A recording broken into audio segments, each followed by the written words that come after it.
And I think it's just about time to go ahead and get started.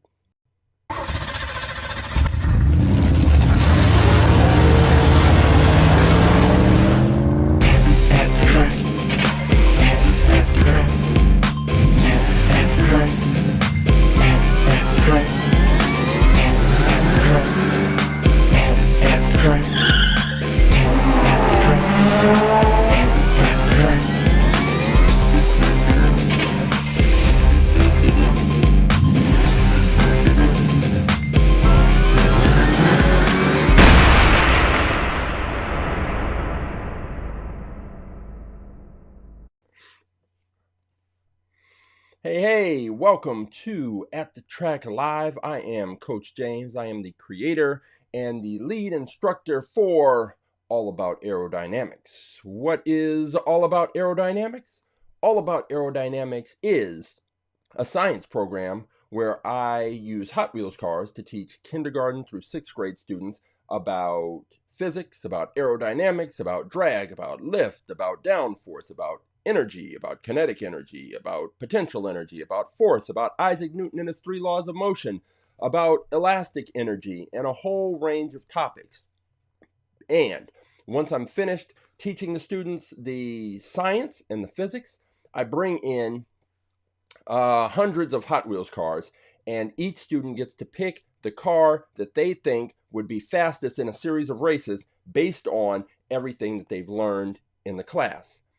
Now, once they've picked their cars, we actually have the races. We set up a tournament. They lay down a 20-foot drag strip track, and we race the cars, and they observe how their car performed. Did it perform up to or below their expectations? And then they make their observations and come to their conclusions because we're using the scientific method. So at the end, there has to be a conclusion. Their hypothesis, their educated guess is the point at which they pick their car because they believe for whatever reason that car would be fastest. And after we've raced the cars and they've made their conclusions, then they determine whether or not they would pick that car again, or if they have observed some factors during the rest of the races that would cause them to pick a different car. So, at the track live, what that is that actually takes something that I have to do in preparation for All About Aerodynamics and sort of makes it a little more engaging, a little more fun for me, and interactive, create some additional content. And with At the Track Live, before I can bring the Hot Wheels cars in for the students to use, I have to make sure that I know which cars I'm bringing in. And so I have a spreadsheet. I have each of the cars is numbered and labeled, entered into the spreadsheet. I have a picture of the car. I have a video of the car, just so I can keep track of them when I bring them into school. And what happens is I end up buying lots of Hot Wheels cars. Every time I go to a store, I just check out the Hot Wheels, and see if there's something that I think that the students would like or that I just personally think is cool. And I buy them, but I can't mix them in with the All About Aerodynamics cars until I've gone through this process of cataloging the cars and taking the pictures. So with At the Track Live, what I'm doing is I'm grabbing cars out of my storage that I haven't had a chance to open up, taking those, cracking them open. We'll take a look at them, we'll review those, and then I will be able to enter those into the spreadsheet, and therefore the next group of students I work with will have an opportunity to select those cars.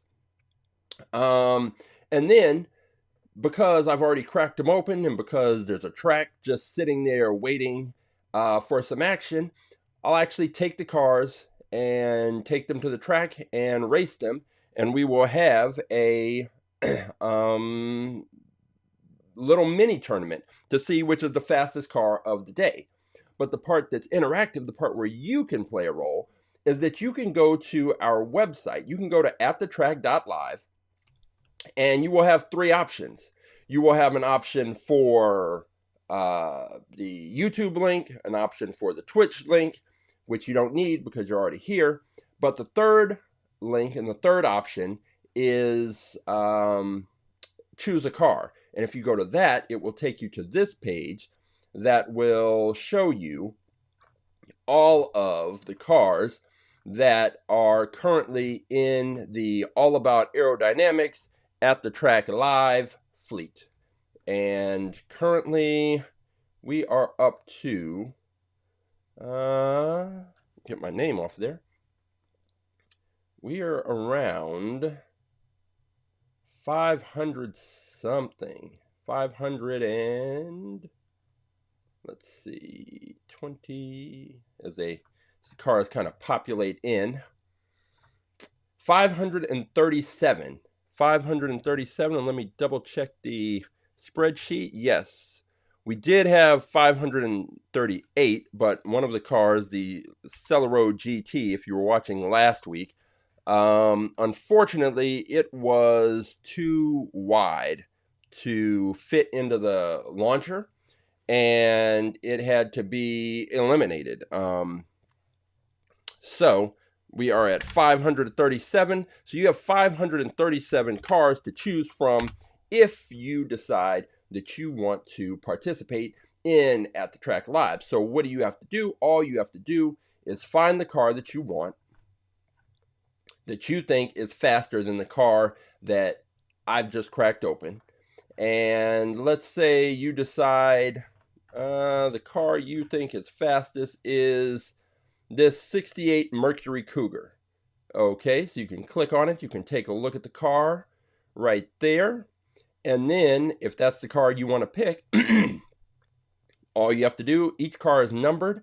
You take that number, so in this case 366, and you put it into the chat, and then I'll see that, and then eventually I'll go pull that car, and then we'll take it to the track and race it against whichever car happens to be the car that I have just cracked open. And there are a range of cars. There's fantasy cars. There are real cars. Here's a 1980 Corvette. Here's a Audi S5 Coupe. There are old cars. There are new cars. There are tuned cars with huge motors sticking out of the top and crazy proportions and shopping cart wings on the back. There are cars from the 70s, cars from the 80s, cars from as recent as a couple of days ago, because I just picked one up, but I don't know that it would be, it's probably not in this list yet. So, but there's a range of cars. So all you have to do, again, go to atthetrack.live, select choose a car, and then you can come down and find a car that is that you think is faster than the one that I've cracked open, and I'll take it to the track, and we will conduct those races. So that is what is going to happen. The way I've timed it out is usually 6 cars is about, that's the number of new cars that I'm going to pull out. So I'll pull out 6 cars, and then we will go from there. And let's see. I think there is, yeah, there's one car that I picked up that is over there, and I'm going to need to go get it, that is going to be a part of the races today, because I'm curious about some of the Hot Wheels marketing claims, essentially. But another thing that I mentioned before is I am always interested in trying to create new lessons around Hot Wheels for the students. And one of the ways that I've done that in the past is I've used this Hot Wheels speedometer to help teach the kids about scale.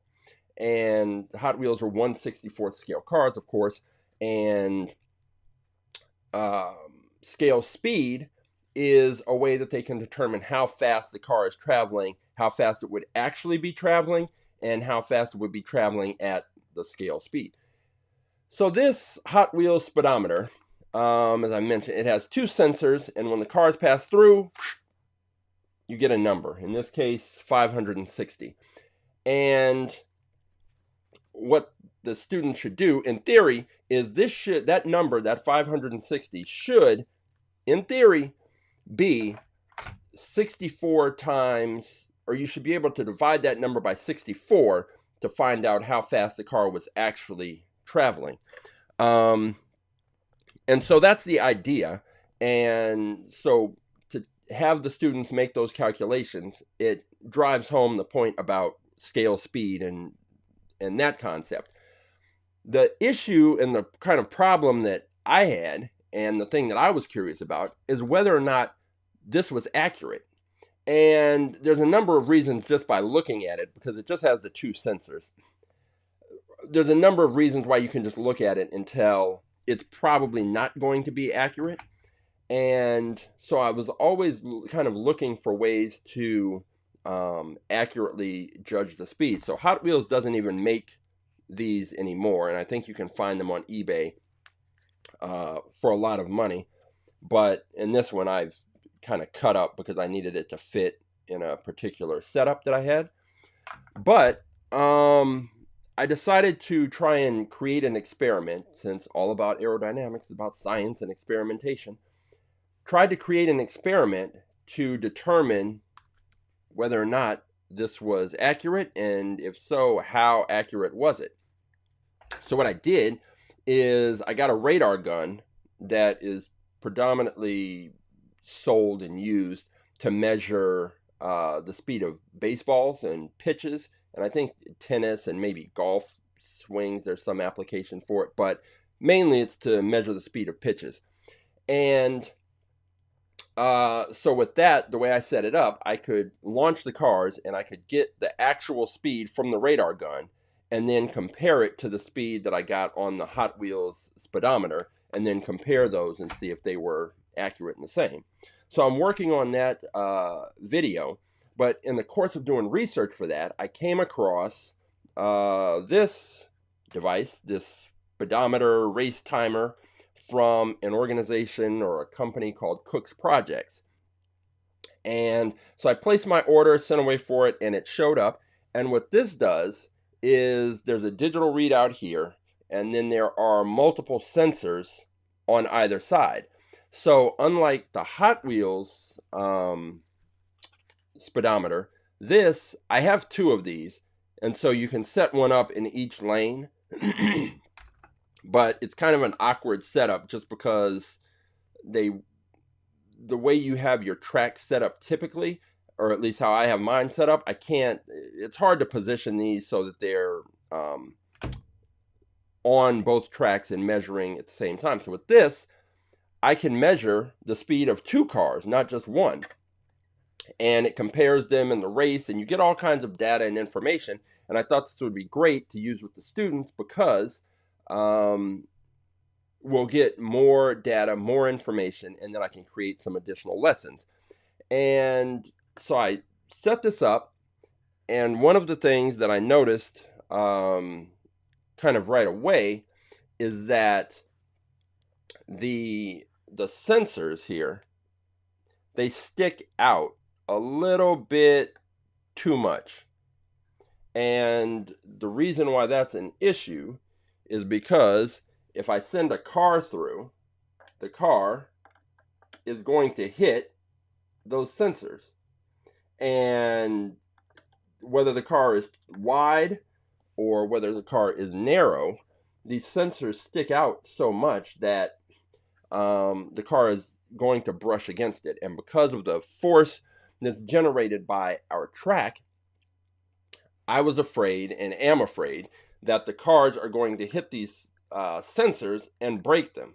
So I contacted the manufacturer, the person who created these, and they're handmade, and so he gave me some suggestions and some information. So what I'm going to try and do and I did it here, here, is get these sensors pressed back a little bit so that they're a little more flush with the case here. But there's like a glue or something in there, so I have to be really careful when I press these in. So this one, I was able to work it in, and so what I'm going to try to do is do the same thing with the others and the other 7 that are left. And if that works, then I will be able to set this up and start racing and measuring and getting some accurate speeds that I can compare to the radar gun and to the Hot Wheels speedometer.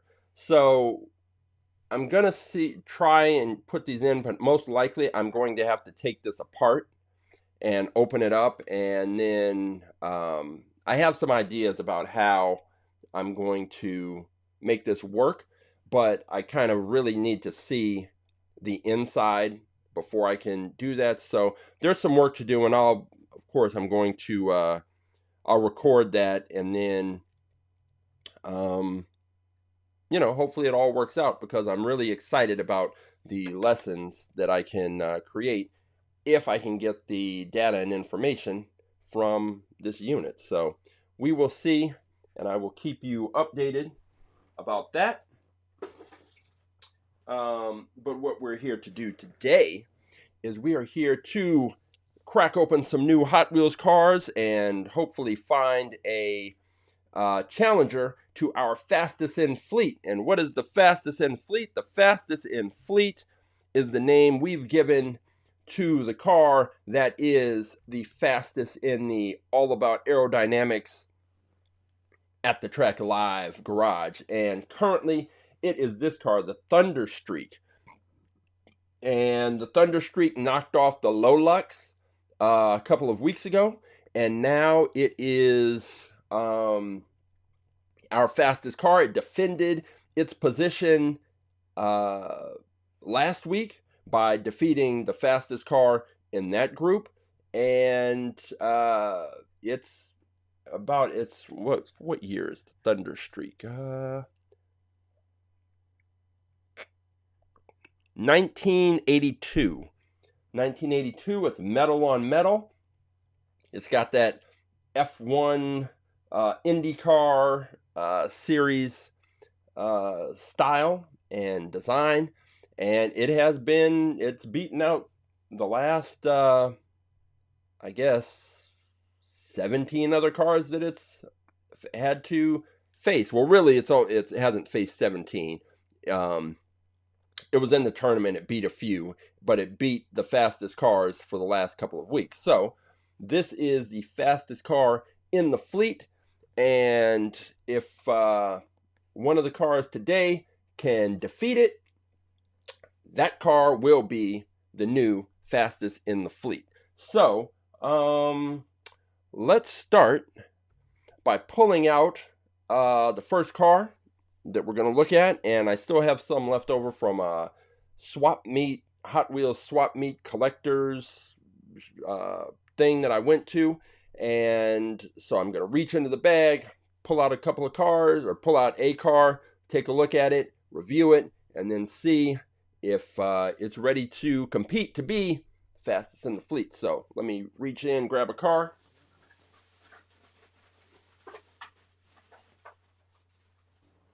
Okay, and I have picked up the Diora, this is a version of one of the early, probably one of the first 16 Hot Wheels cars. If you can find one of the original ones, you're sitting on a gold mine, but this one is just a reissue that says 2000. Let me see what it says on the bottom here. On the bottom, it's a little...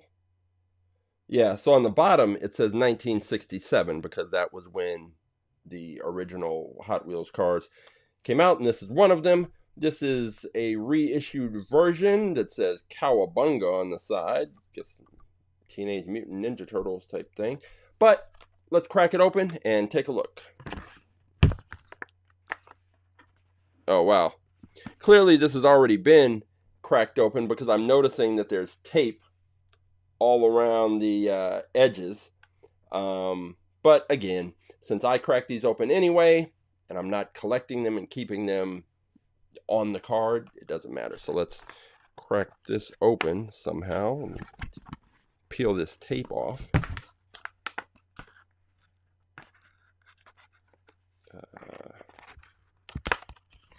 There we go. Yeah, this has definitely been opened. Okay, so we have a Diora. On the bottom, it does say Hot Wheels Vintage, and it says Kamalea's Surf Shop, Surf Safari. All right, let's get this over here and take a look at it. All right, the Diora.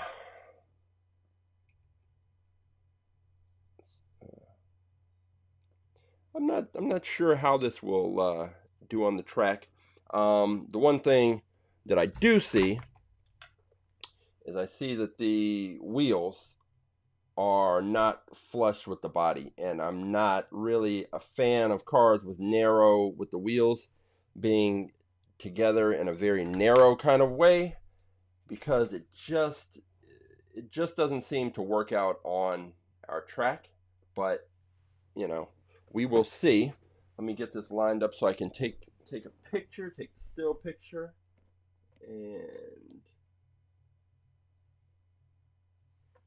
that looks good. Lock in the focus. All right, we got our picture, and then of course, still need to take a video.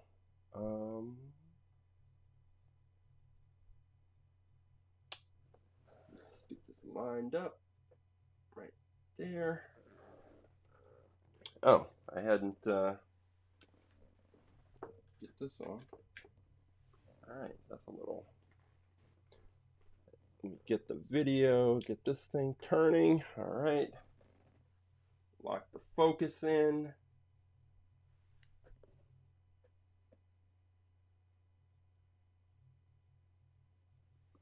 And get this. Okay, so let's see. All right, so car number 538 is going to be the Diora, and the year printed on the bottom was 1967, but this is a reissue from about 2000. And see a lot of these where Hot Wheels will reissue the cars. I don't know that this is metal on metal, and so meaning a metal base and a metal body, but which the Thunderstreak is. So there may be something to that. I guess we'll see.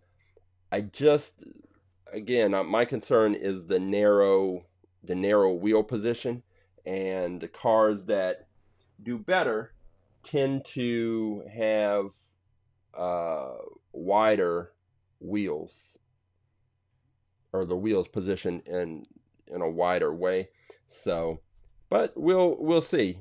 I've been surprised before by cars once they actually hit the track and race. So you never really know. All right, got the video.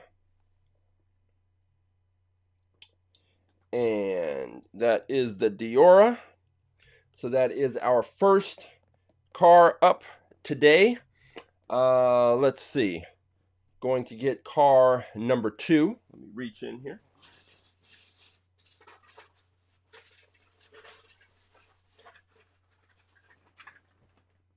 Oh, okay. This one is a little beat up, but I like this car, and this is the 24 hours, OURS, hours, and now it's mine, the 24 hours, and this is from this is really beat up. I'm sure I probably got a deal on this, because when you go to these collectors events and swap meets, it's a lot of people who really are serious about collecting the cards, and they want the, well, number one, they're not usually interested in these fantasy cars, but they want the cars to be in good condition, the whole presentation, because they'll hang them up or do whatever. So when the cards are beat up, like when the cards are this beat up and raggedy, I can usually get a deal. So, but I like this car. Anyway, 24 hours. Let's see if there's any information on the back. So this is one of the things. It has the Track Stars designation, Track Stars 12, 2012, and it says on the back, this vehicle performs especially well on Hot Wheels track. Out of package, no problem. This vehicle will tell you that it's a Track Stars car. Okay. So they make these claims that the Track Stars cars are faster and better on the track. I don't know specifically what that means. I don't know if that means they have different axles, or if there's something different, or if it's just a marketing kind of gimmick. So we will find out. So let's crack this open.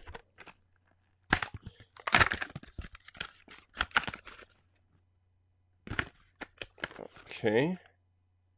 And take a look. Now, one thing I'm noticing is this car it's plastic on plastic. So that is one way to sort of almost guarantee that it's going to be pretty fast. This one I might, here, let's switch over here, and this one may be able to just sit here and not. Usually I have to put the little plastic piece to prevent the cars from rolling away.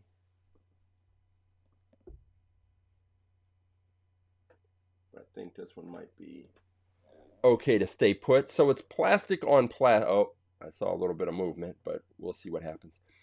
It's plastic on plastic, and there it goes. And that is exactly the reason why I have to get rid of, let me delete that video, go back. That is why I placed this plastic piece beneath the wheels, so that the car doesn't roll away. Let's try this again. Get this car positioned on there. And lock in the focus.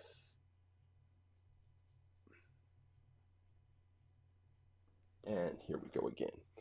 Okay, so this car, so the plastic on plastic is definitely going to be something that makes it light. And then if on top of that there is some difference with the axles that allows the wheels to spin faster and more freely, then I can see how Hot Wheels can make that claim about,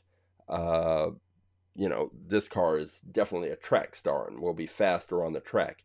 Another thing that I see that's going to be a huge positive is this that we're looking at right now, is the back part of the car, that it's flat. And as I mentioned repeatedly, the launching block on the track is it's actually a block, and there's a flat surface. So any car that has a flat surface in the back that can press right up against the launching block is going to get a really good push coming out of the launcher. And the better push that a car gets, the more likely it is to gain enough speed down the track. And then if it's a wider car, that usually helps it out. So let's see. Now we've got that. Let's get the still picture. And with still picture. I don't think I need this piece.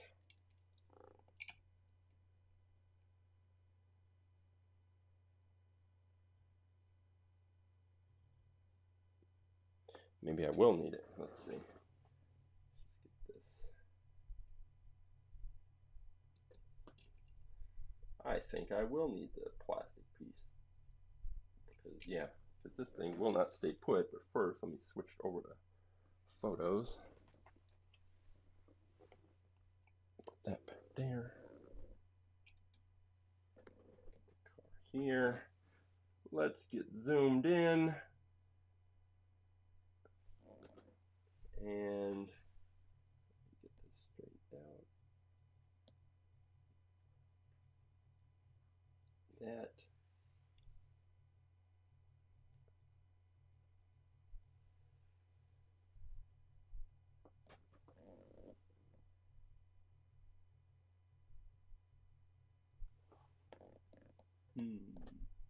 Just trying to get it lined up.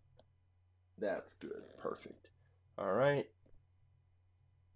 Lock that focus in. Take the picture. All right. So we've got 24 hours. And let me take a look at this just to see what year it's got on the bottom here. 2010. So we've got 24 hours, 2010, and we have the Diora.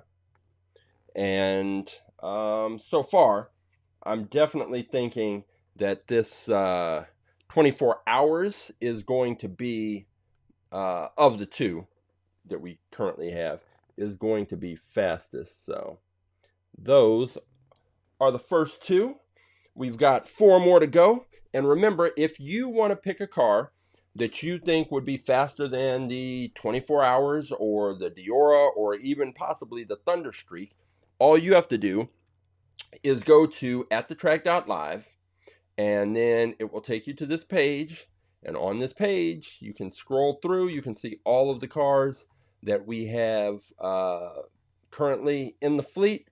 And you can pick one that you think would be faster than either the Diora or the 24 hours or what have you. Oh, here's Captain Marvel. I just saw the Marvel's movie last week. So if you think the Captain Marvel car would be fastest, then all you have to do is put in number 126 and drop it in the chat. I'll pull that car. We'll take it out and race it. All right, so we have 2 cars and time to get a third. So let's see what we've got. Reaching in here blind, feeling around. Oh, clearly I picked up some loose cars. Nothing wrong with that. Got my hands on one here. And we have another of these late 90s, early 2000s cars. This is the Monopasto. Mono probably because there's just one driver in there. Yeah, I don't know. So we have the Monopasto 2001 first edition. So this is another of those late 90s, early 2000s cars, just on the blue card with the generic Hot Wheels car there. No information on the back, just 2001 edition. So let's crack this open, take a look.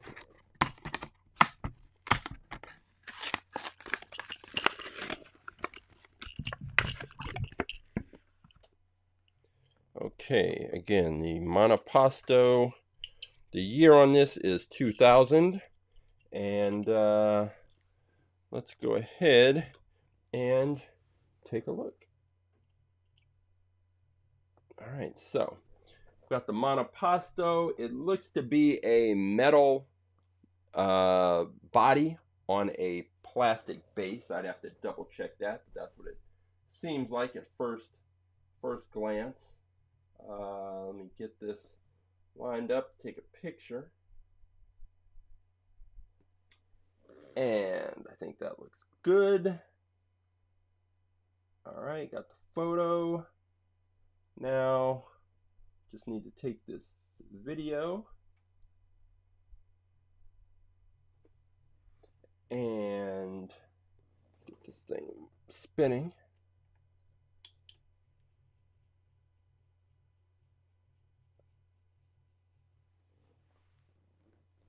All right. So this car, we've kind of had mixed results with these 90s cars with the metal, some of the metal on metal cars. The smaller ones have done pretty well. The bigger ones, not really so much, but again, you never know. I see in the back is pretty flat. It's got a little bit of a curve to it, but not so much that it's I don't think it's going to hurt it when it launches out. Some of the cars with the round backs or the pointed backs, like the Batmobile that raced last week, had the 2 points at the back, and those were the only 2 points of contact on the launcher. I don't think that helped that car at all. Getting a good solid push helps the car to stay straight. When it gets a weird push one way or the other, it sets the car in motion where it starts to bounce back and forth around the track, and that doesn't end up helping the car do well in the race. So the monoposto, okay, and I can stop that video there. We've got this car, and it's, I don't know, again, the plastic base, the metal body is something we've seen it from smaller cars help those out, but we'll see what happens with this one. And I believe that I said the year on the bottom was 2000. So that is what's entered into the spreadsheet. We are at car number 540. That's the monoposto. And now it is time to get car number 541. Let's see which car that will be. That is going to be, reach in here, feel around. There's only a few more in here, which is good for us. Okay, so you've got another of these 90s blue cars. 1999 first edition, the Chrysler Pronto. I don't remember this. It looks almost like a Prowler, but I think the Prowler? Maybe. Anyway, let's crack this open and take a closer look. There's no real information on the back. So, Chrysler Pronto, 1999. What's the year on the bottom of the car? I can't see it through the packaging, so let's open it up.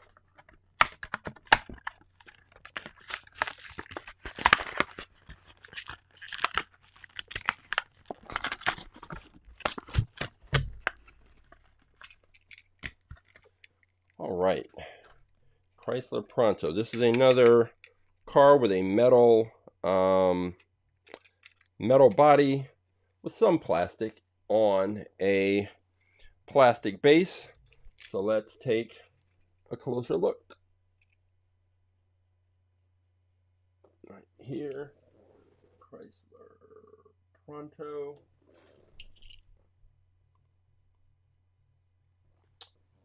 And let's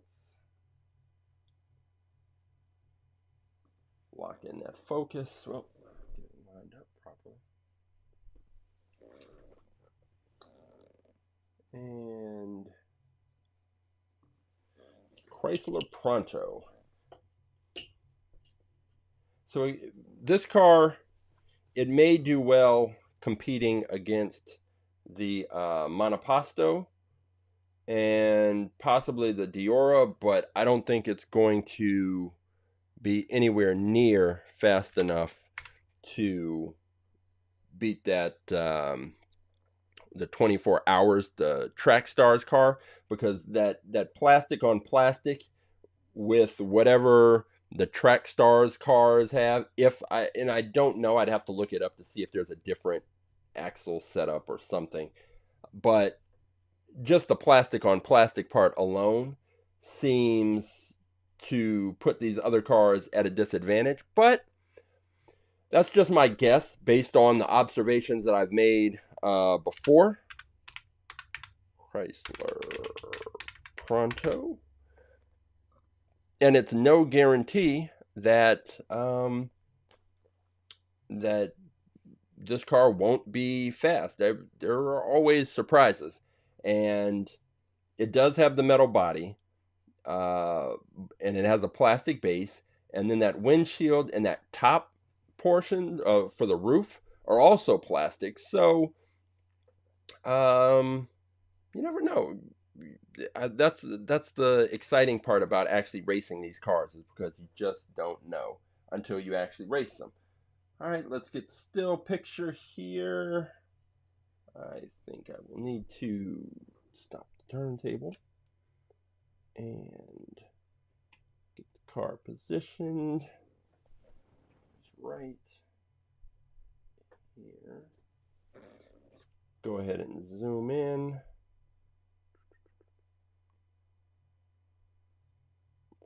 Four is good. And lock the focus in. And got our picture. So we have the Chrysler Pronto, we have the Diora, we have the 24 hours, and we have the Monoposto. Those are all 4 cars that we've picked so far. I am going to reach into the bag. I am going to pick out another car. Now, this Chrysler Pronto, I'm going to have to look up the year because there was no year. Double check. Yeah, there was no year listed on the bottom. So I will have to look that up. But the reason I put the years that the cars have labeled on the bottom is just to help with tracking the cars. And sometimes they don't have the names, sometimes they have the names but no year, sometimes there's the year and some other information, and I just need to have as much information as possible to help document and keep track of the cars. So that is why I enter the year listed on the bottom of the car into the spreadsheet. And now, let's see, we're up to car number 542. Let's see which car that will be. This is going to be our 5th car. You still have time to go to atthetrack.live and select the car. Let's see what we've got here. Oh, okay. So we have the Datsun 620 pickup truck. And I think I mentioned before that this is interesting because when I was in high school, my dad, he had one of these, and he gave it to me when I was in high school, and it was red initially, and then I think he had it painted gray or silver gray something, and then when he gave it to me, he had it painted black. So this is somewhat reminiscent of the car that I had in high school. And I had another one of these that I picked up a few years ago that was red. And a friend of mine that I knew in high school actually took that one and gave it to a Hot Wheels customizer, and he painted it black so that it looks like the car or the truck that I had in high school. And because it was customized, I didn't want to put it on the track. And because when the cars crash, sometimes the paint will chip because there's so much force, and the crashes are pretty violent when they happen. So I didn't want to take a chance on damaging the custom version of this truck. So I haven't had it racing. It's on a shelf. But this one was one that I picked up at the Hot Wheels swap meet, and it's black. It's got racing stripes that mine didn't have, but that's okay. But this one I will be able to put on the track. So let's crack this open, and the Datsun 620 pickup truck.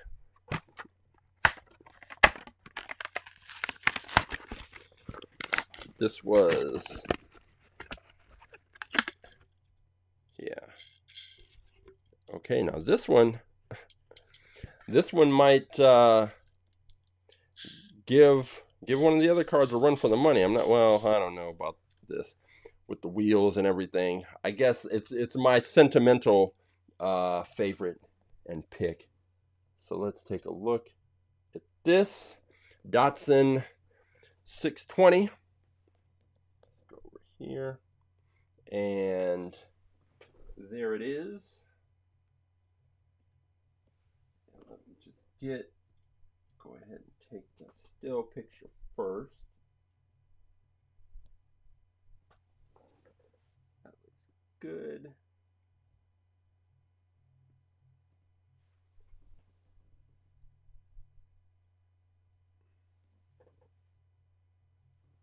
And it was a manual, a stick shift, so it was fun to drive once I learned how to do it, which was an adventure in itself because my dad didn't have a lot of patience for my attempts to figure out how to learn how to operate the clutch and shift and stripping the gears and all that. So, but I will say that his lack of patience sort of drove me to really figure out how to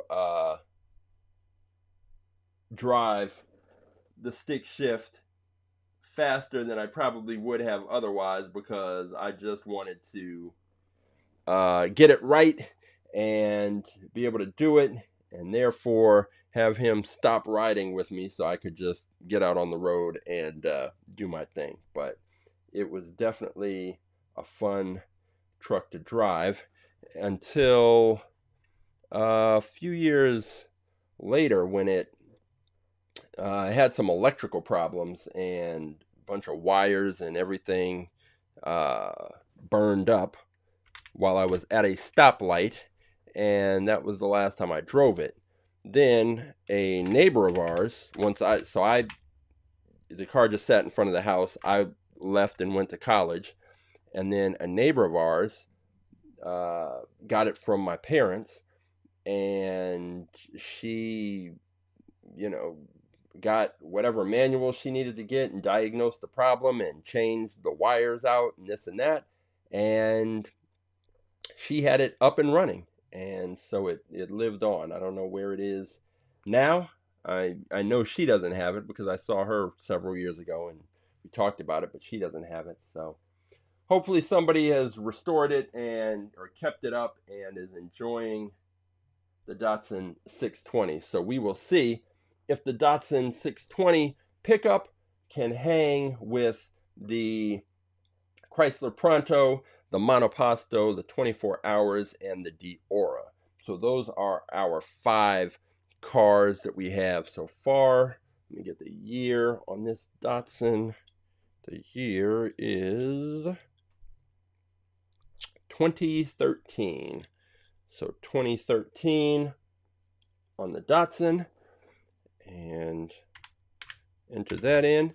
Okay, so there's one more car because we're going to do 6, and I have it over there. It's the one that I mentioned earlier that I forgot to bring over.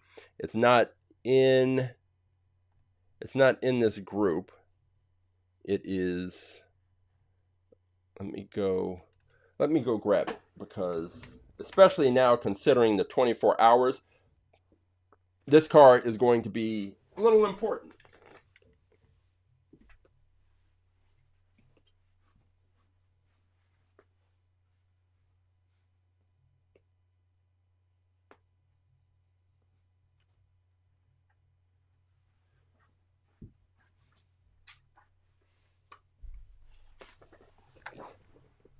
Okay.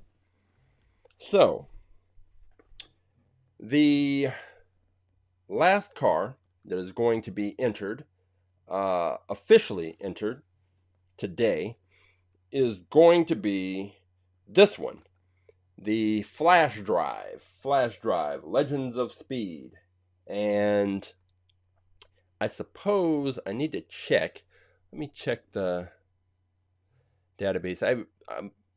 I wish that the hang on, sort A to Z. I wish that the search function on our website worked better, and then I could just search for the cars on the website. But Squarespace hasn't really addressed that issue and that problem. And it turns out that so I was going to open this. This was going to be the car that I took to the track because I was looking at it, and it has the flat back and the low profile, and then it's got more of that Hot Wheels marketing best on track, which is what the 24 hours had. So I thought that would be a good matchup, but I just searched the database, and it turns out that, let's go ahead and take a look, that this flash drive, I already have one in here, and it is car number 166 right there. Yep. And it's funny, when I see them, when I pull them up and see them, then I'm like, oh yeah, I do have that. So this flash drive will end up being a prize car, one of the cars that I just used to give to students as a prize for a good answer, for their participation, what have you. So yeah, so much for that. So that car is not going to be racing today, which means I will go back to the prize bin. I'll go back to the bag of cars and see which one I will pull out to be our final car of the day. So let me see. Feels like there are 2 more cars in here that are ready. So let's see. Oh wow. Okay. Interesting. This, well, the top of it is green. So let's see. It's from Minecraft, and it is the Mincart. Let me switch over to the other view, because that's the only way I'm going to be able to show the green aspects of this car without, let's go to this view. So this is the car. The Minecraft.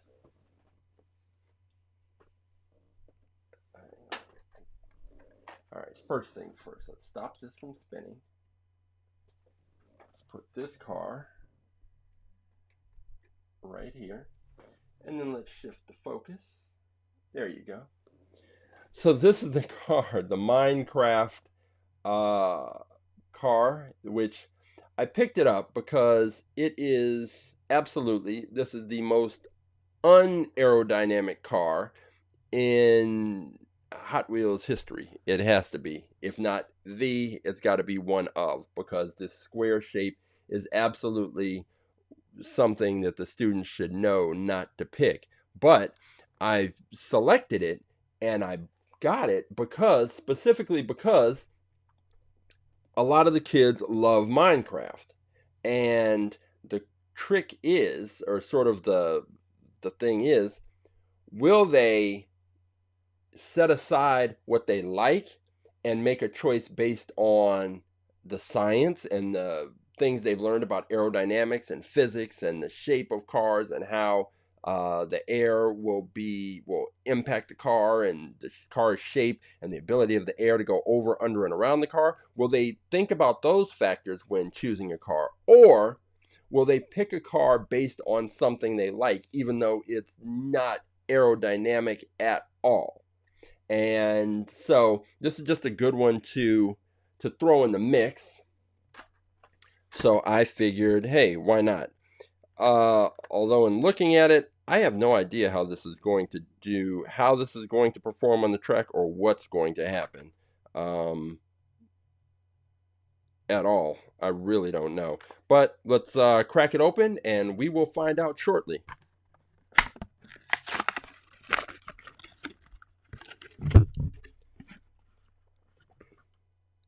Okay, so this one's called the Mincart, and it's got a little, I'll put it back over, go back over to this view. So it's got a, hang on, let me see the year. The year is 2015. So it's got this on the top, and I suppose you could put, I don't know if they make Minecraft figures, but probably like also the Lego figures can go in there. This is just, yeah, I have, presuming it's not too wide to fit in the launcher. I hope it's not. So I really want them to know this is a square. This is not, there are no rounded edges on this thing at all. And now I will say the one thing going in its favor is that it's light. It's definitely light. Let me take the picture first.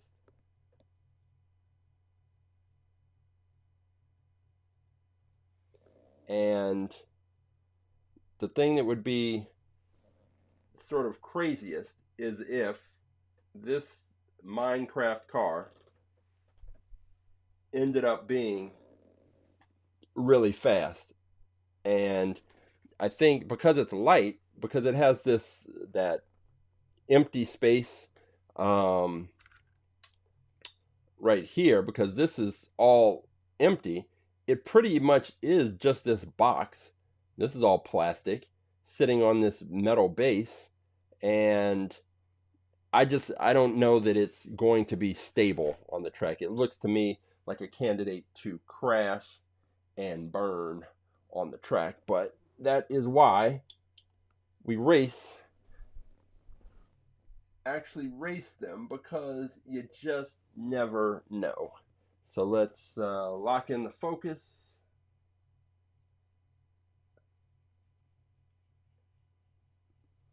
And take a look at this the Minecart. So this is going to be number 543. The Mincart. And I think I said the year, I don't remember. I think I said 2015, maybe? I don't know. I'll double check it afterwards, after it makes its way all the way around. Take a look at this thing, the Mincart, which I don't have a figure to put in there, but I wouldn't do that anyway. I just want to see how this thing performs. So I think we're going to have somewhat possibly interesting sets of races. I still think that the 24 hours is going to be the fastest, but I am curious to see how this Minecraft cart performs, and what happens. If I had to give early predictions, I would say that the 24 hours is going to be far and away the fastest. I think the Datsun truck will do okay. I think this Minecart craft cart is going to crash.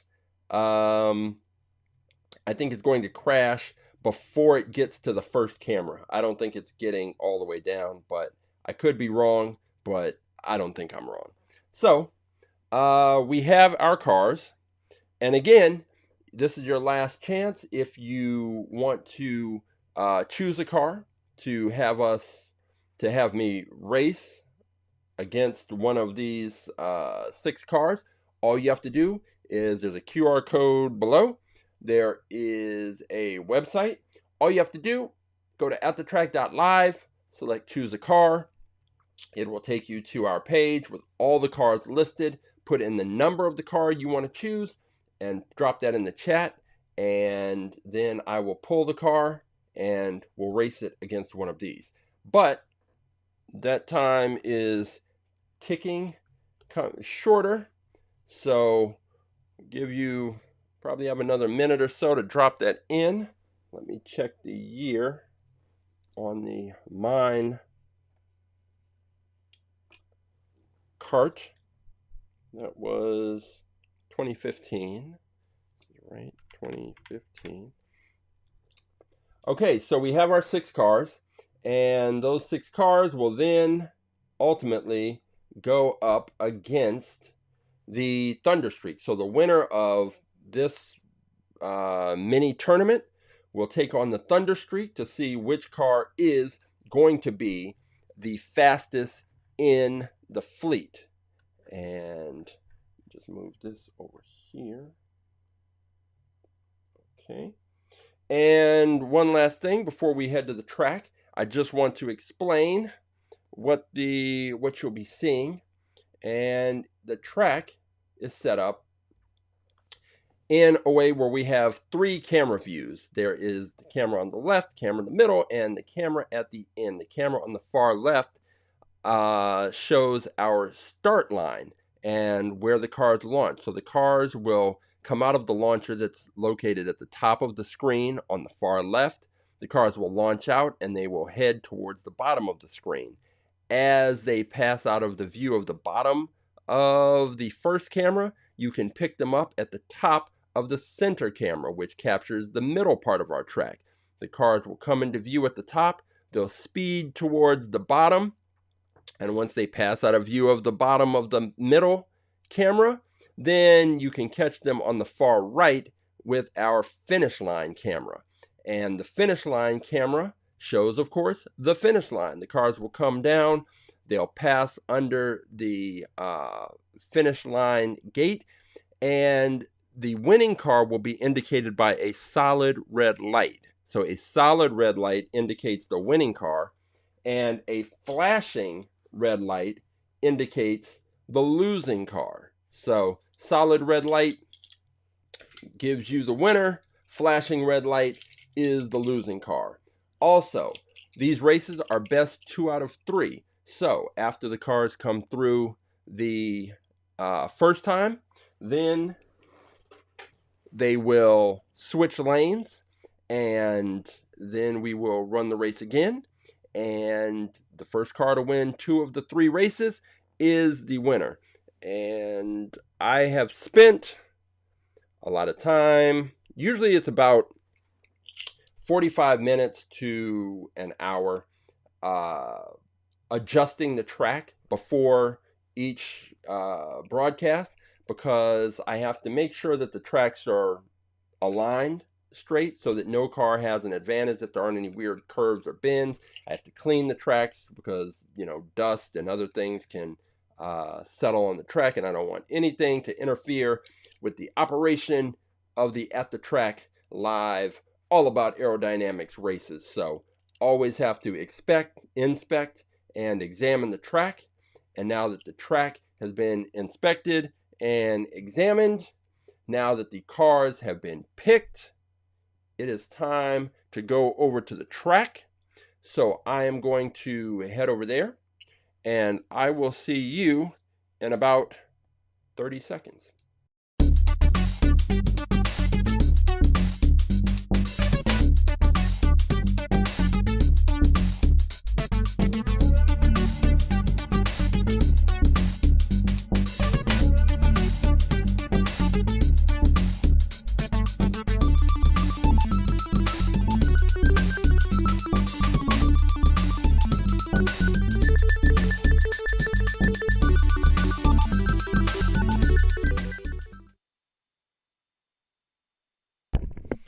Okay, so here we are at the track.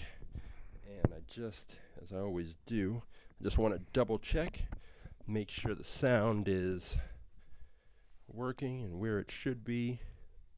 Okay, we've got good sound. And now, hopefully, we will have some good races. So let's start this off with, let's see, let's go, let me get these cars lined up. Let's start off with the Diora versus the Monoposto. So we're going to go Diora versus Monoposto. And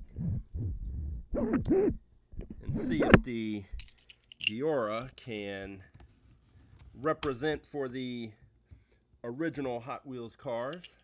So the Diora will be in lane number 2. Okay.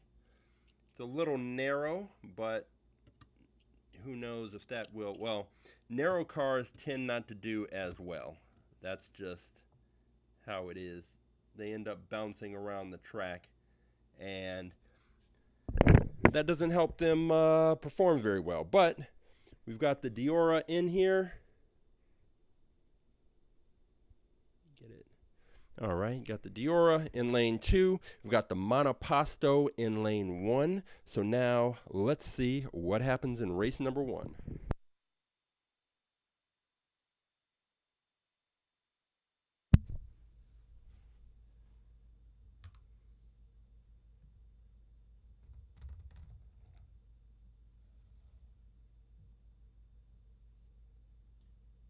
Three, two, one, race.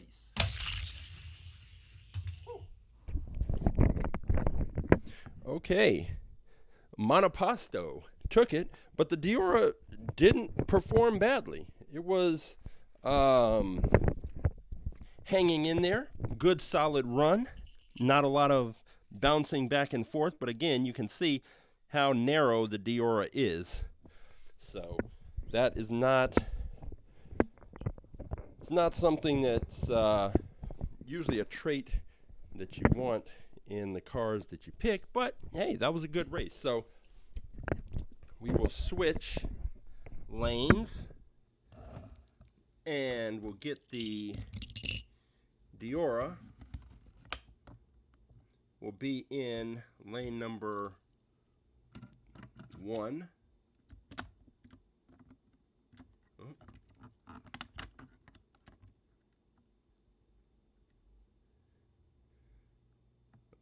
Okay, so we've got the Diora in lane number 1. We've got the Monoposto in lane number 2.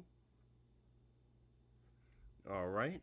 We've got these cars lined up. If the Monoposto takes it, then it is moving on to the next round. So let's see what happens.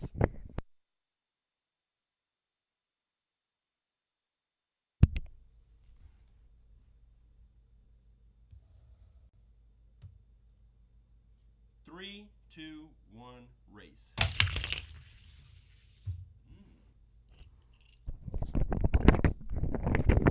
Okay, so we had the Monoposto crash. Now, this makes it interesting because the Monoposto was the faster car in the first race and took the first race. And that's all good. But we have a rule all about aerodynamics and at the track that if a car crashes once, we just redo the race, no problem. But if a car crashes twice consecutively, it's eliminated. So now the Monoposto, while it was definitely the faster car in the first race, if it crashes again, it's eliminated. So it will need to stay on the track because despite being presumably the faster car, if it can't stay on the track, it cannot win. So this is do or die for the Monoposto. Diora has made it down without issue. The last 2 times. So we'll see here. If the monoposto crashes, it's out and Diora moves on. If the monoposto wins, it moves on. If Diora wins, we're going to a third race. So let's see what happens.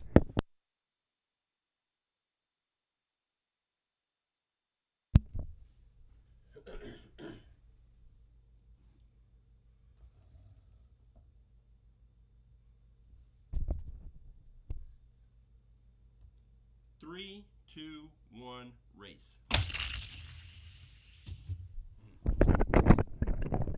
And the monoposto stayed on the track. The monoposto won by a lot. And I noticed that the Diora, as narrow cars tend to do, was doing a lot of wobbling back and forth. And that is, again, the problem with narrow cars is that if they don't get a great launch and stay straight, headed all the way down the track, then they start to bounce back and forth. And when they start to bounce back and forth, then they just wobble their way down to pretty poor performances. So the Diora is out. The monoposto is in. So let's see. Next up, let's go with...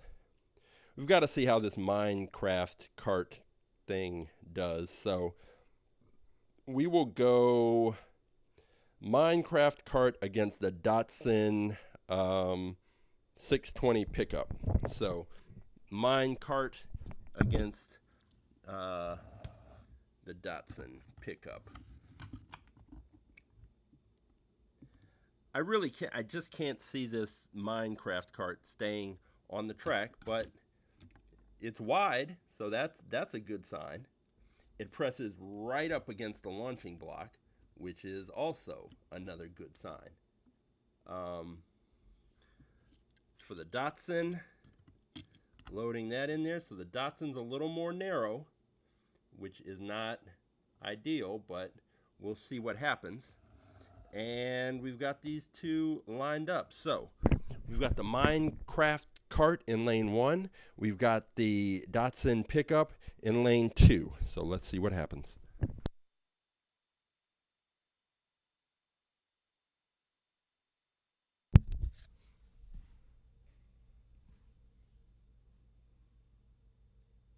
Three, two, one, race. Oh, wow. And this is this is not going to help my instruction at all. The Minecraft cart was extremely fast. And one of the things that I look for to see how fast a car is the sort of rebound after it hits the finish line and hits the barrier at the end of the finish line and bounces back. I don't know that I've ever seen a car bounce back this far. So it just goes to show you how much force the Minecraft cart hit the final barrier with, and how well it rolled. I mean, wow. That car was extremely fast. And I guess when I say it's hurting my lessons, when I'm trying to explain to the students about aerodynamics, this is clearly the most aerodynamic car of them all. It's a square. There are no smooth edges at all. No slopes, no nothing. And so, in theory, it should be one of the slowest cars, but that performance showed it is extremely fast. Now, the fact that it's basically hollow, we'll have to check the weight when we get back to the garage, but oh boy, this car was extremely fast. So, or maybe it was just a lot faster than the truck. I don't know. But here's race 2. We've got the Minecraft cart in lane 2. We've got the pickup in lane 1. So we will see what happens.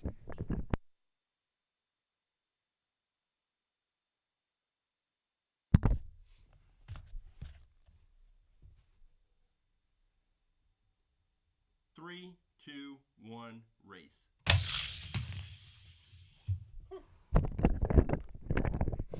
Well, the Minecraft cart was off to another humongous lead before it clipped the barrier and came off the track. So we will restart that race, and that is going to mean that the Minecraft cart is going to need to stay on the track, or it will be disqualified, even though it is extraordinarily fast. So let's see what happens. Let's get these set up again. Make sure they're lined up. That's the other thing about the Minecraft cart. I guess it doesn't matter which.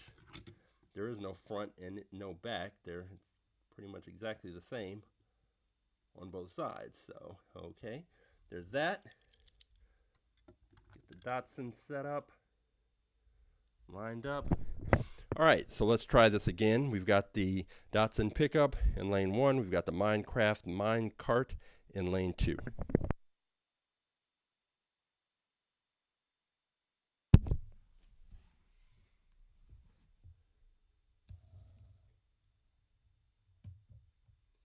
Three, two, one, race.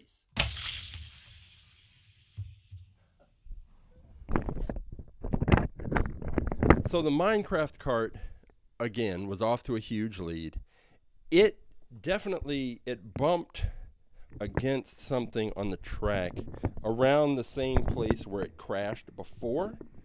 So the Datsun won, which I'm not going to take anything away from the Datsun, but I am going to check this particular area of the track because the Minecraft cart is coming down. Whoa. Oh. Wait a minute. Now I know what it's hitting. It's hitting the tripod on the camera. So we will have to do that race again because the tripod, hang on, let me get this microphone set down. The tripod is causing it to, let's see. Okay, so that was it. So the Minecraft cart didn't crash on its own. It had some help, and so that's one of the tricks. I have to make sure that the clearance is okay on both sides, because the Minecraft car is a little taller than the average Hot Wheels. So let me just make sure again this is lined up. Okay, so I am going to have to throw out the results of that last race. So we're going back to Minecraft car up 1-0. We're going to line these up and make sure that, well, hang on. Now I'm just looking at the camera feed because I want to make sure that you can see the start line. So let me make an adjustment to the camera.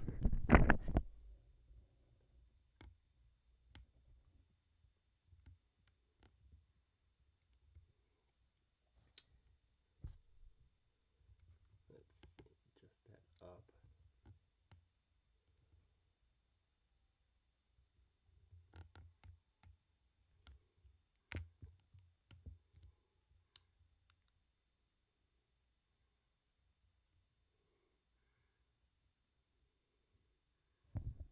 Okay.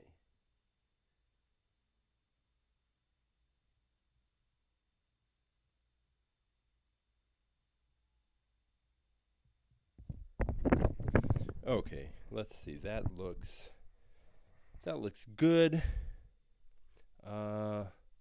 It's definitely up high enough where we won't have any issues with the tripod striking the car.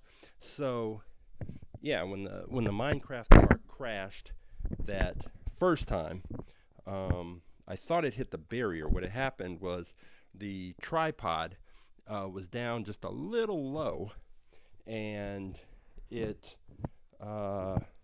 hit the Minecraft car, or the Minecraft car hit it, and that's what made it wobble and crash. And then this next time, it was very obvious that something caused the Minecraft car to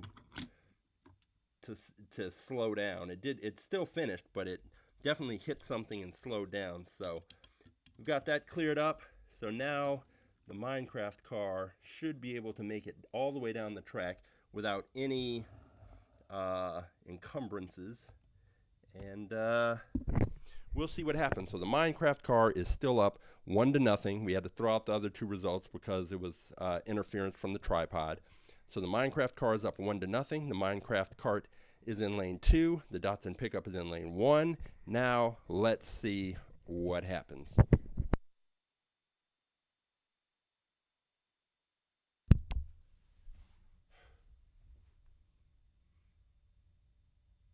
Three, two, one, race.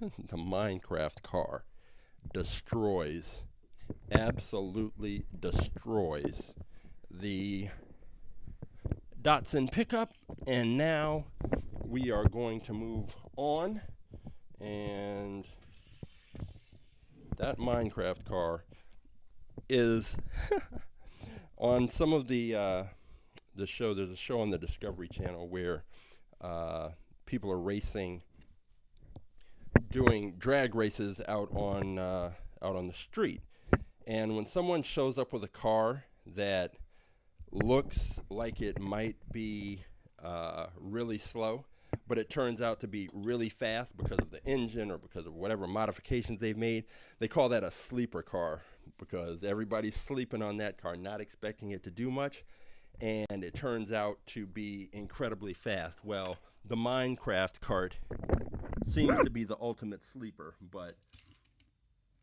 we've only seen it in one set of races. All right, next up is the 24 hours against the Chrysler Pronto. So we'll see what happens here, and we will go with the 24 hours in lane number 1, and we will go with the Chrysler Pronto. That will be in lane number 2. Okay. All right, so we've got those both lined up. I'm going to slide this cover on, and let's see what happens.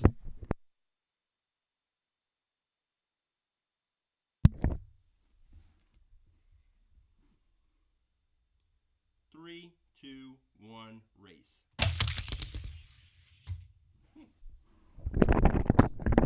Okay, 24 hours crashes right out of the gate, and the Chrysler Pronto moved on down the track. It seemed quick, but since the 24 hours crashed, we don't really have anything to compare it to. So how fast is it? We don't know yet. But we do know this: the 24 hours had better stay on the track this time, or it will be disqualified and eliminated. All right, let me go and retrieve the Chrysler Pronto, which seemed to get down the track pretty quickly.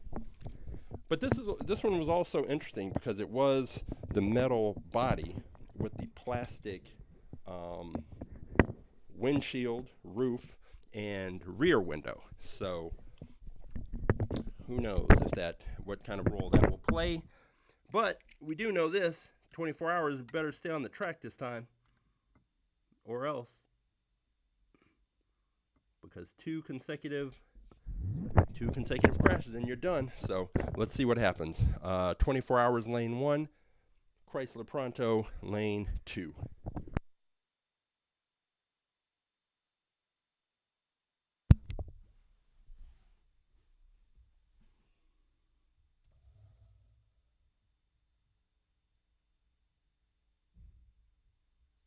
Three, 2, 1, race.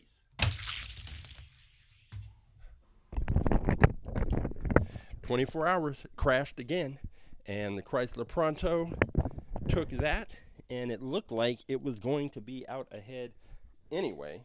So the or the 24 hours, it crashed in two different places. Unlike the Minecraft card, the reason I knew something was wrong in terms of the track with the Minecraft car was because the same thing happened to it in the same place. With the with the 24 hours, it crashed in two different places.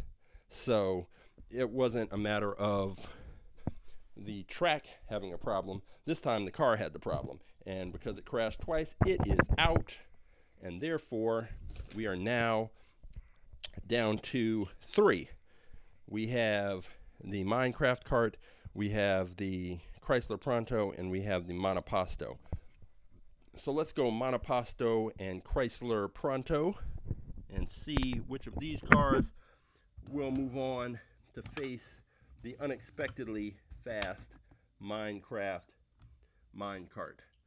So we'll put Monoposto in lane number 1. We will put the Chrysler Pronto in lane number 2.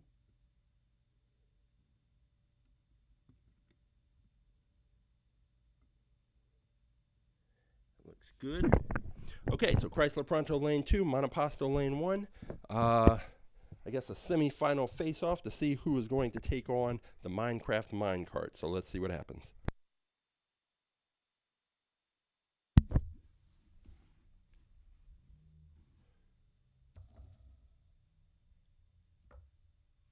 Three, 2, 1, race.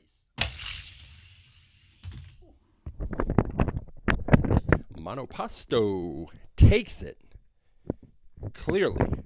So the Chrysler Pronto, we didn't really get a chance to tell how fast it was because it continued to race against a car that crashed.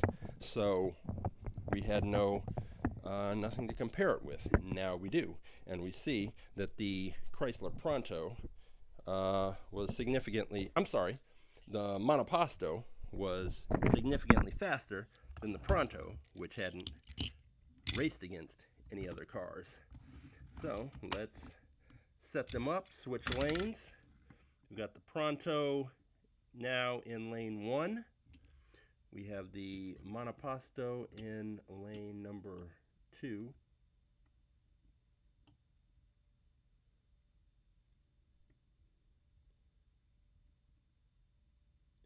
Okay. These cars are all lined up. And yeah, let's see what happens.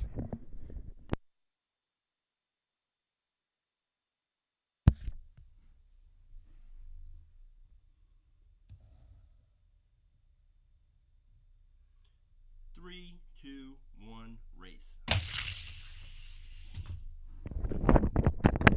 And what happened was the same thing that happened the first time, which was the Monoposto blew the doors off of the Pronto. So we are now moving on to our final round, which will see the Monoposto against the Minecraft Minecart, which, again, the Minecraft Minecart only faced one other car, the Datsun pickup, but it just seemed, it beat it by such an amount, and it just seemed so fast that it could be a contender for fastest in fleet, but that's getting ahead of ourselves, because before it can be fastest in anything, it is going to have to beat the Monoposto. And let's see. That's set up there, so we're going to go Minecraft Minecart in lane number 1. And we're going to go with the Monoposto in lane number 2. So here we go. Okay, Minecraft lane 1, Monoposto lane 2. This is the finals.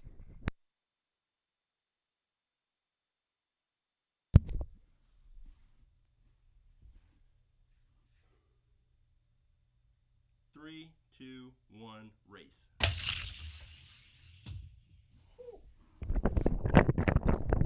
Monoposto comes through.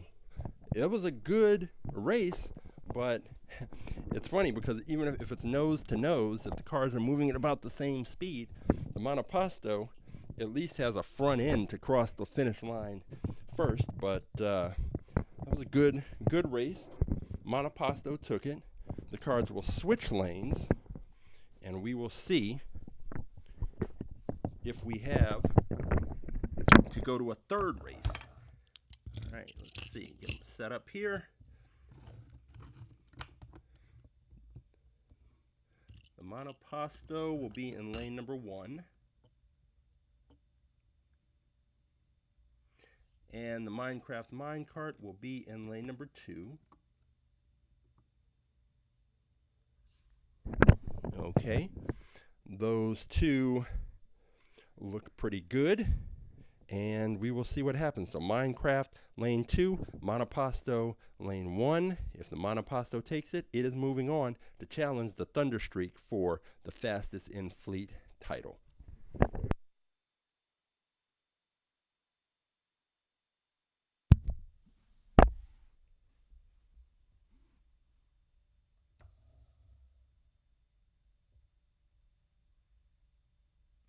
Three, two, one, race.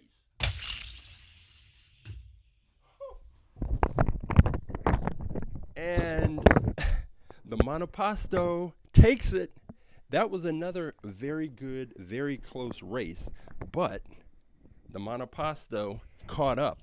I think I'd have to go back and look at the video, but it looked like the Minecart, Minecraft Minecart, had the advantage early on, but then toward the tail end of the race, the monoposto picked up, caught up to it, and passed it. Now, some of that may have to do again with the aerodynamics of the Minecraft cart, because you have all that air pushing against that flat surface, and that in the long run is probably not going to serve the Minecraft Minecart well, but it did better than expected. But now it is time to see if the monoposto can become the new fastest in fleet car, because it's going to take on the Thunderstreak. So we'll see what happens here. We are going to line up these cars. We're going to get the monoposto in lane 1 ready to go, and the Thunderstreak will be in lane number 2. Okay, so we've got Thunderstreak lane 2, monoposto lane 1. This is for the fastest in fleet designation, so let's see what happens.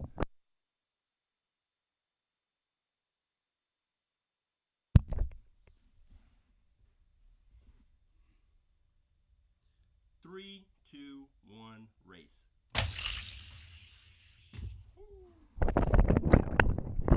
Uh-oh, we're on the verge of having a brand new fastest in fleet car. The monoposto beat out the Thunderstreak, and it was a kind of a close race, but not super close.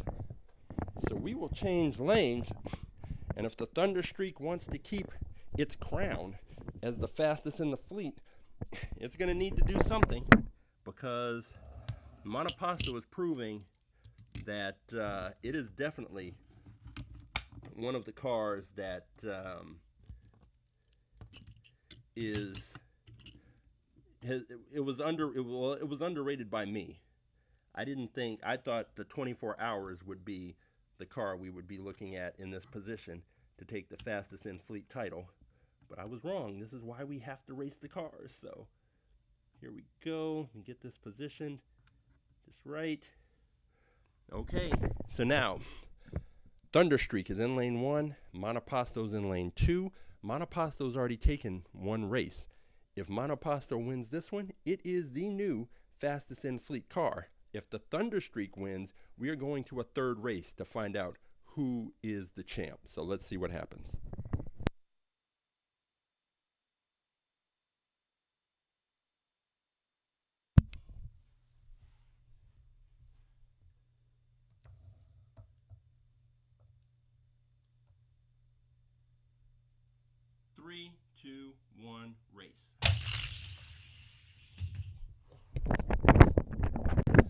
Oh, the Thunder Streak got off to a weird kind of start. I saw that it kind of lifted up a bit, um, on almost like on two wheels, but then it got back onto the track and continued on. But the monoposto was just way too fast, and it took that race with ease. And let's go back to the garage and take a look at our new fastest in fleet champion. Just give me a minute to collect everything up, and we'll go back over to the garage.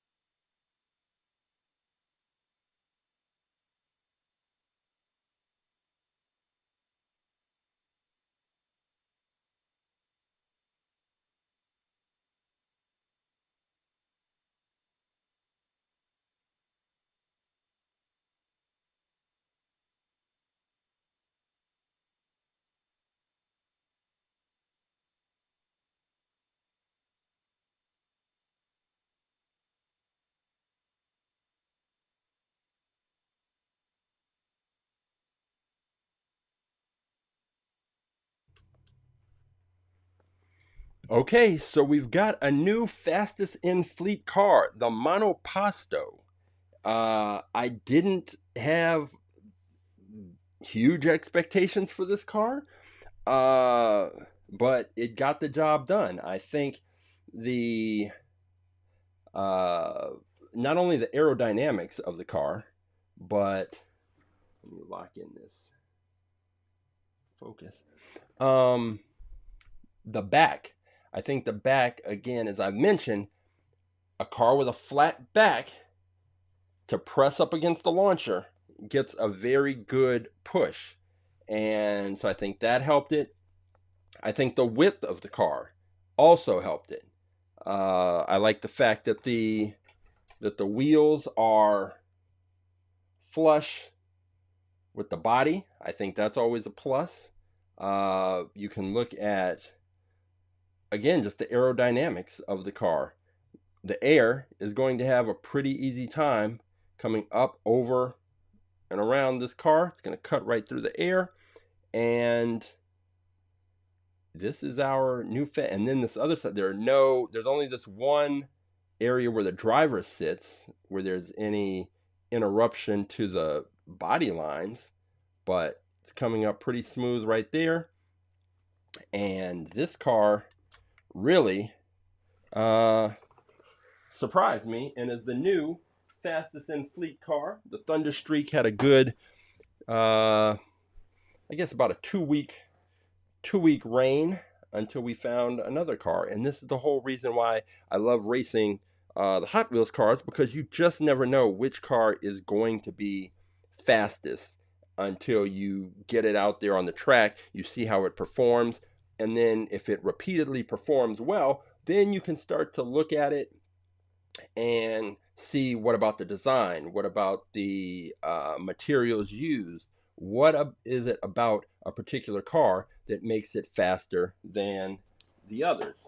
But I think the honorable mention of the day has to go to the Minecraft Minecart, because that vehicle performed extraordinarily well, like way far beyond my expectations. I had no idea that this car was going to do this well, and it's really fast.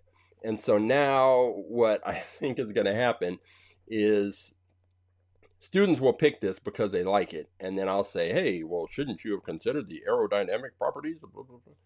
And unless there are a number of other cars as fast as the Monoposto, because that's what it's going to take to beat this Minecraft car. The width is good. I thought that the wheels being so close together would make it a little unstable and it would fly off the track. Turns out the two times it came off the track was only because the tripod for the camera, one of the cameras was adjusted too low. But it did extremely well. And however, in the race against the monoposto, I'm going to have to go back and look at the video, but it seemed that the Minecraft cart was doing well. Monoposto was a little ways behind, but then toward the back end of the track, the Minecraft cart seemed to slow down, and the Monoposto kept up and passed it. So I have to look at the video, but my theory is that you have this flat face of the Minecraft Minecart. All that it's pushing through the air, and it's pushing. Eventually, that air building up in the front of this big flat face has to have an impact. And I think we saw that. And again, I need to go back and look at the video, but I think that we saw it pushing against it, and slowed that thing down. And the Monoposto, on the other hand, cut through the air and continued moving. The air didn't have as much of an impact on the Monoposto because of the shape of the car. That's my theory, but I have to go back and look at the video to kind of see if what I thought I saw from my perspective was indeed and in fact what happened. But congratulations to the Minecraft Minecart, but the day belongs to our new fastest in fleet car, the Monoposto, and I am going to take some time to go back and review that video, but in the meantime, that is another 6 cars that have been added to the fleet. So we are now up to 543 cars that are a part of the All About Aerodynamics at the Track Live fleet. And we are going to just continue to add cars, build this up. And I believe that this week I'm going to start some ads and promotions for our Saturday at the Track Live broadcast. And there are going to be some other things that I'm going to look to do just to get more content out, and also to get more cars circulating or entered into the fleet, and promote All About Aerodynamics, which again, if you want more information about All About Aerodynamics, all you have to do, you can go to our website, aaerodynamics.com, or you can just go to atthetrack.live, click on the link. It will take you to All About Aerodynamics, to our main webpage, and you can find out all about the lessons and the program itself. And you can also contact me, and we can discuss ways to bring All About Aerodynamics to your special event, to your school, to your organization, and your kids will have fun and they will learn a lot. I guarantee it. And there's an online version of All About Aerodynamics that is available in case you don't happen to be in the Los Angeles area. So you can find out more information about that part of the program as well. So we are going to be here every Saturday. With the holidays coming up, there might be a couple of changes here or there, but for the most part, every Saturday. If you go to atthetrack.live, there is a calendar where I will post when each episode and broadcast will take place. And you can follow us on Instagram. I thought that was one of the things that I was supposed to put up. It was the Instagram handle. I made a special graphic for it, so I want to find it and use it. There we go, right there.